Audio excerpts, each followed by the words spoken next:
Hello and welcome back, ladies and gentlemen. Peter Obi and Natasha running for 2027 presidency. What do you have to say? Let me read out what Nigerians said. This Nigerian said, "Dear Peter Obi, if you decide to run in 2027, you are still the best from the miserable option available. And if you want to shake the country to its very foundation, make Senator Natasha your running mate. Nigeria deserves youthful, vibrant leadership on global stage." Now, let me point this thread. There is nothing wrong with Datti. You know, the last election was Obi and Datti running together, and now we have seen a powerful woman like Natasha, and people are suggesting that Obi should replace Datti with Natasha. Two of them are still good options. In my own opinion, it doesn't really matter who goes, if it's Datti or if it's Natasha. Now, I made a video on this channel the last time, and people were bashing me and saying fake news. How is it fake news? Because most Nigerians, most youths, they don't read things. They don't read. If you want to hide anything from them, they don't read it. I talked about how the House of Representatives, how they are planning to make the years or the age for running for presidency to be 60 years. And if that happens, that means Peter Obi is not running, ATIKU is not running, TINUBU is not running again, and name them anybody that you know that is above 60 years.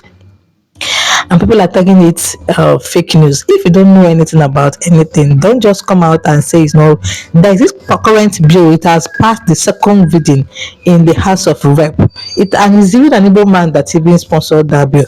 That bill will make anybody that is contesting for presidency, and if that bill ever goes to third reading, like if it's finally gets to become a law, trust me, 2027, there will be no 2027 for P2B, no 2027 for any of your favorite that is above 60 years.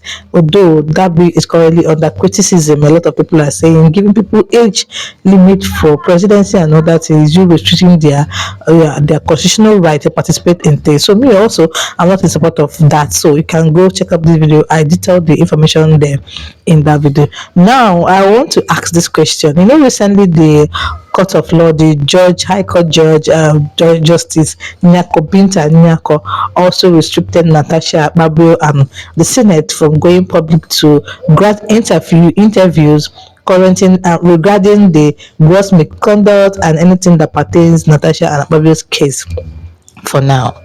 And that got me thinking, why is always being Tanyako on the wrong side of things? Like, why is she always in extremely controversial case, and not just controversial case, but controversial case that she will make decisions or make a verdict that is against the will of the people? Why is she always like that? Why is it that whatever case that has issue or that has dent or that has kind of bad attribute to it, she's always the one that will handle it? Mind you that the judge that was handling the issue of Natasha and Akpabio was Justice Egwato, and due to the bias being leveled against him by Akpabio and his team, according to Akpabio and his team, that the judge will be biased in their own case, in that case. So therefore, Justice Egwato now withdrew himself from the case, and the case, guess who else took up the case? Nyako took up the case. So immediately Nyako took up the case. That was when they now said none of them should grant it. But we know who they're talking to now. Akpabio has never granted an interview since this whole thing started. Even when Bracket family called this line, he hung up on Bracket family. He has never granted any interview. He has been doing the underground work all this while. So we know who they really want to restrict. It's Natasha. They want to restrict Natasha Akpoti-Uduaghan because she has gone to so many media houses, both international and national, name it, Arise, what is the other ones, Joy TV or something, I'll leave it on the screen, BBC, channels. Even recently she granted an interview on channels where she was saying, she repeatedly said that Akpabio and Bello and Ododo, the current governor of Kogi State, they all plan to kill her in Kogi State. She also said three things that they plan. One is recalling her as a senator. The second one is assassinating her in her hometown. Then the third one is to find someone that is capable, strong, and has people's support that will oppose her in 2027 in case she wants to vie for the position in 2027. In case she wants to go for a senatorial post. 2027. And now let's head over to, but seriously, before we go ahead, I would like to know your opinion in the comment section about Justice Binta Nyako. All the time I've been hearing about this woman's name, it has never been for good. Like, she's always at the wrong side of things when it comes to her judgments or handling her case. I would like to know your opinion about Justice Nyako Binta too. Then, moving on, let's go back to Obi and Natasha 2027. What do you think of that combo? Well, like I said before, whether Obi Datti or Obi Natasha, the two, they are cool. Natasha on her own side has a good record, a good political good record. Then Datti on his own side has political good record.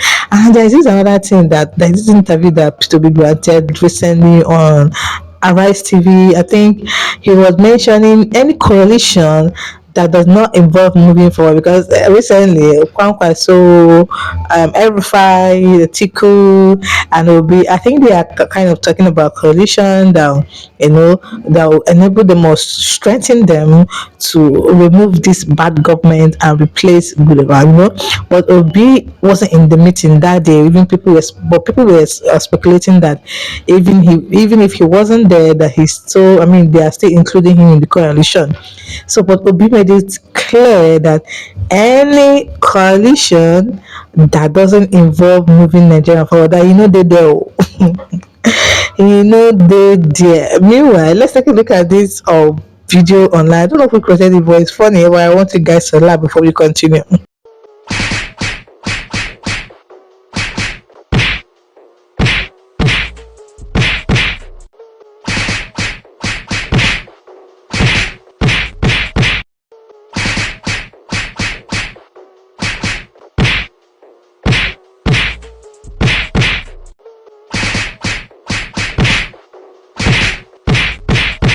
Oh my god, that was so funny. Like, who thought it in his mind to even create that? Oh my goodness. Is Natasha wearing normal native gown? Which for me.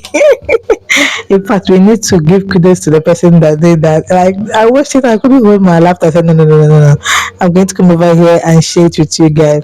You guys, now that they have banned Natasha from saying anything further, that means that any other thing that Akpabio and the rest of them are planning against her, she's kind of restricted not to say anything. And that comes to think of it, telling, or the court of law telling people not to go and express themselves in the media, it's not a way of restraining your fundamental human rights.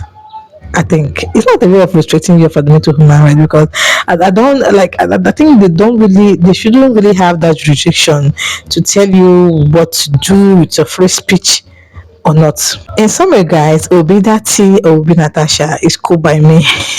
It's totally cool by me, because they are both good, and Obi himself is so good. So you guys, was this a few that watched that video? But I know that some those people that called me fake news, they don't watch this channel, because if it's somebody that watches my channel, I don't bring you guys fake news here. I scrutinize my news, I scrutinize my information before bringing it here to you guys. So that video that I posted talking about Obi not being able to run, if care is not taken, like if people didn't talk about it or oppose it, that bill will go to third reading, and from there to be signed. And guess what? That will know 2027 for Peter Obi. So the best for us is to raise our voice and go again, criticize it to the core. Criticize that bill to the core. That is the only way it's not going to affect us. And again, guys, please, for real time updates or breaking news, you don't have to miss it on our YouTube posts, because sometimes when you hear about news, doing the video editing and posting takes a longer time. So for breaking news, don't miss out on our YouTube page, on our YouTube post. So that is where you get updates fast. Thank you for watching. Give it a thumbs up, don't forget to subscribe. I'll see you guys in my next one.